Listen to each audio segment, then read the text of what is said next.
My name is Laura Newman, and I thank you for the introduction. I'm the director of the Carter Center's Global Access to Information program. The Carter Center is a non-governmental organization led by former U.S. President Jimmy Carter. And we're so excited to be invited, actually force ourselves in a little bit, but to have this relationship with the World Wide Web Foundation, because we too were looking at this issue of women and access to information, but from a slightly different perspective. And for us, it began, I should also mention, as you did, that I'm the co-anchor for the OGP's Access to Information Working Group. And what's interesting with this conference is there's, I think, 2 panels on gender, which is one more than there was in the last conference, which I did with Sunita Kaimal and a few others, and that was one more than any other conference. So as much as we've been trying to bring this in, maybe 3 on gender, but it's really, as they've noted, been kind of excluded, and yet women do access information differently, and they do participate differently than men do. But we kind of had our ha-ha moment about 5 or 6 years ago. I'd been working already over a decade to advance the right of access to information when we held a conference in Ghana. And we brought 18 countries together, over 140 people. And for every woman we invited, and there were very few that we could find in this field, she substituted herself with a man. And President Carter opened this conference and said, could all of the women please stand up? And he looked around and said, why are the people standing the ones that I brought with me? Where are the women in this field? Particularly if, as we all agree, access to information is critical for economic empowerment, for meaningful voice, participation, promotion and protection of rights. And so I went to President Carter and said, I really think there's a problem here. There's clearly an inequity happening. And he said, well, that might be a great hypothesis. I have to prove it first in order for governments to do something different.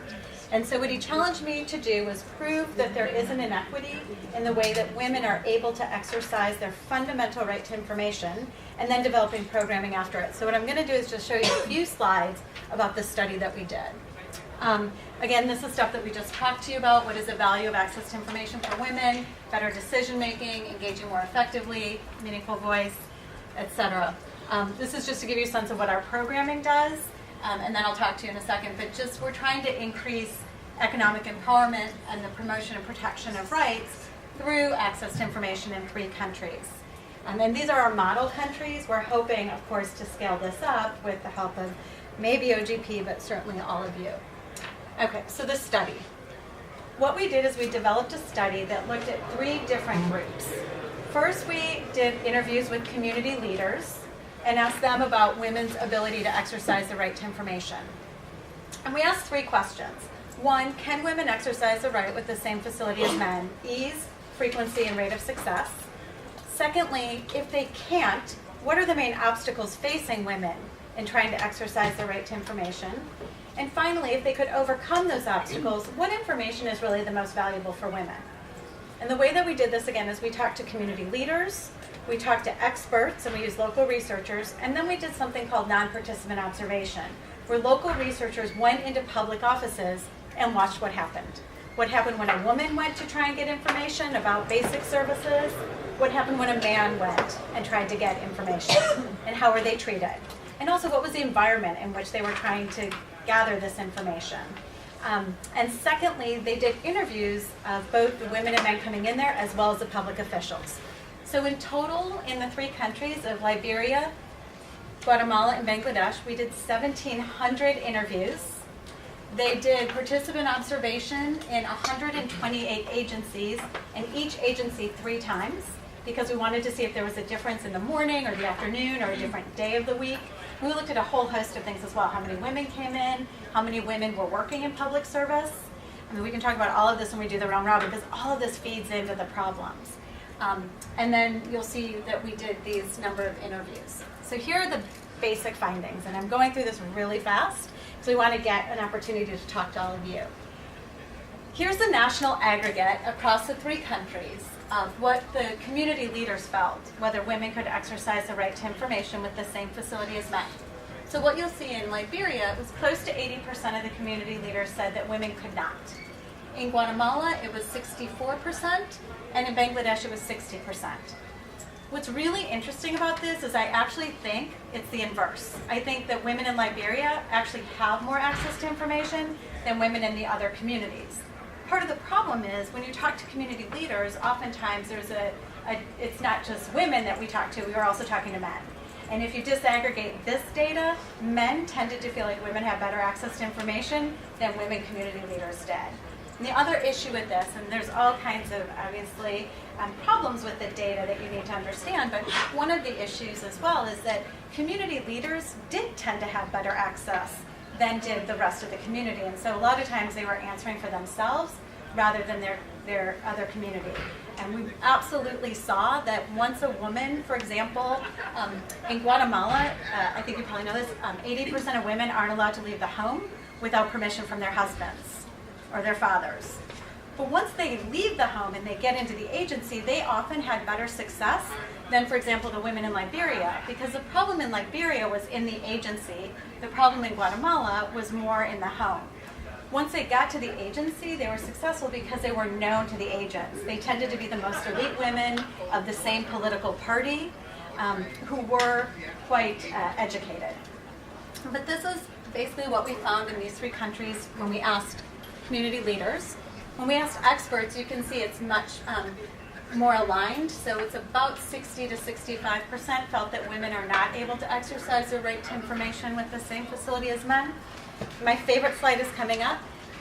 Before I get to it, how many do you think, we asked civil servants, so we asked people working there.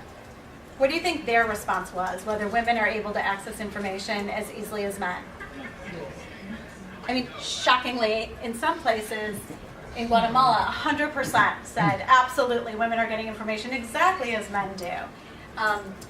Across the board, Liberia was much more consistent around whether women were or weren't than the other agents. And again, because the problems were quite unique as to where the problem was happening.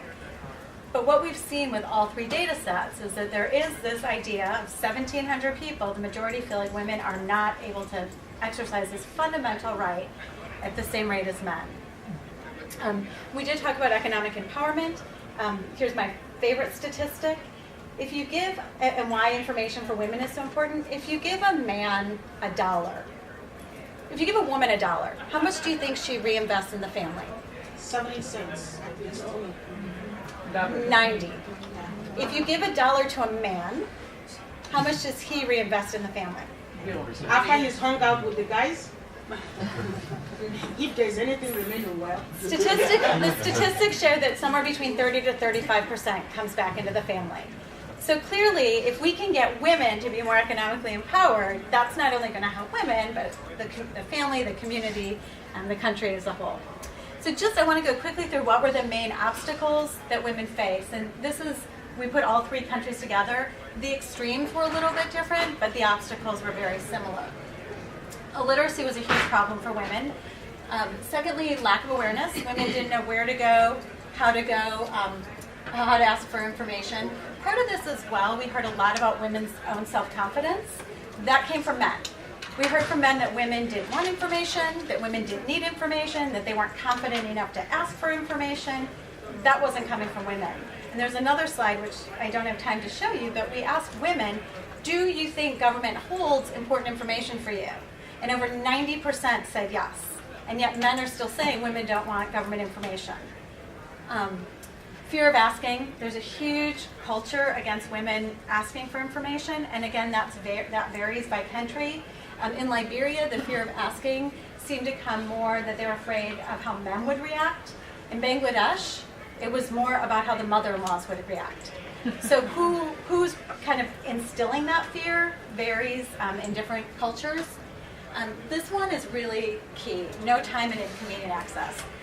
Frankly, once women are done taking care of the house, taking care of their children, taking care of their husband, and doing the subsistence farming in many places, even if they understand the value of information, which they do, even if they want the information, they can rarely get the time to go to the agency to receive that information. And also, mobility is a huge problem for women, especially in Bangladesh. Women aren't supposed to be out after dark in many of the places that we were doing work, and I already talked about what happens in Guatemala. And then finally, the culturally not appropriate and paternalism.